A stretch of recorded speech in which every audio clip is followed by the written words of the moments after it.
অনেক টেস্ট হয়েছে, অনেক মজা হয়েছে। আগে কখন খাইছো এরকম? না আগে কোনো খাই। আচ্ছা, তাহলে ফার্স্ট টাইম আমি বানিয়ে খাওয়ালাম। আজকে জামাইকে এমন একটা রেসিপি বানিয়ে খাওয়ালাম যেটা সে আগে কখনোই খায়নি। সো হ্যালো এভরিওয়ান, সবাই কেমন আছেন? আজকে আমি কি বানাচ্ছি সেটা প্রথমেই নাম বলবো না, দেখেই বুঝতে পারবেন আমি কি বানাচ্ছি। তো এখানে আমি প্রথমে চাপা শুটকি নিয়ে নিয়েছি, রসুন, তারপরে কিছু পেঁয়াজ কুচি আর কাঁচামরিচ। তারপর মোস্ট যেটা বেশি ইম্পর্টেন্ট সেটা হচ্ছে এই লাউ পাতা। সেদিন আমি লাউ শাক নিয়ে এসেছিলাম, সেখান থেকে কিছু পাতা রেখে দিয়েছি এই বড়াটা বানিয়ে খাওয়ার জন্য।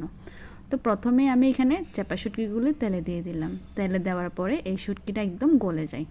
তারপরে শুটকিটা ভেজে নিলাম। শুটকিটা ভেজে নিয়ে আমি আবার এখানে কিছু তেল দিয়ে বাকি পেঁয়াজ, রসুন, কাঁচামরিচ সেগুলো ভেজে নেব সামান্য একটু লবণ দিয়ে। তো এই শুটকিটা আমার বান্ধবী পাঠিয়েছিল খাগড়াছড়ি থেকে, আপনাদেরকে বলেছিলাম। এই চাপা শুটকির এই বড়াটা আমার অনেক বেশি পছন্দ, ভীষণ পছন্দ। এই চাপা শুটকিগুলো এখন দুকনিতে নিয়ে নিব। দুকনিতে নিয়ে কিছুক্ষণ ছেঁচে নিব মিহি হওয়ার জন্য। এটা যদি ব্লেন্ডারও করা হয়, কিন্তু আমি ব্লেন্ডারে করে নিই, আমি এখানে এটার সাহায্যে দুকে নিয়েছি। তো এটা আমার হাজব্যান্ড করছিল। সে যেহেতু আজকে ফ্রাইডে বাসায় ছিল, সে আমাকে টুকিটাকি হেল্প করছিল। তো তাকে দিয়ে এটা আমি মিহি করে নিচ্ছিলাম। তারপরে রসুন এই শুটকিটা মিহি হয়ে গেলে এখানে কাঁচামরিচ দিয়ে দিয়েছিলাম। কাঁচামরিচের পরে পেঁয়াজ, রসুন সেগুলো দিয়ে ওইখানে মিহি করে নিচ্ছিলাম। তারপর পাতাগুলো একটু সামান্য লবণ দিয়ে নরম করে নিয়েছি, যাতে করে তাড়াতাড়ি সেদ্ধ হয়ে যায়। তারপর আমি এখানে 6টা বড়া করব, সেই জন্য 6 ভাগ করে নিলাম ভর্তাটা। ভর্তাটা 6 ভাগ করার পরে একটা পাতা প্লেটে নিয়ে নিলাম। নেওয়ার পরে এখানে ভর্তাটা দিয়ে এইভাবে করে পাতাটা আমি ভাজতে নিলাম। তারপর এইভাবে করে আমি 6টা পাতাতেই ভর্তাটা দিয়ে বড়া বানিয়ে নিব। এখানে কিন্তু পাতা 2টা করে দিলে আরও বেশি ভালো, কিন্তু পাতা যেহেতু কম ছিল তাই আমি একটা পাতার মধ্যেই সামান্য একটু ভর্তা দিয়েই বড়াটা বানিয়েছি।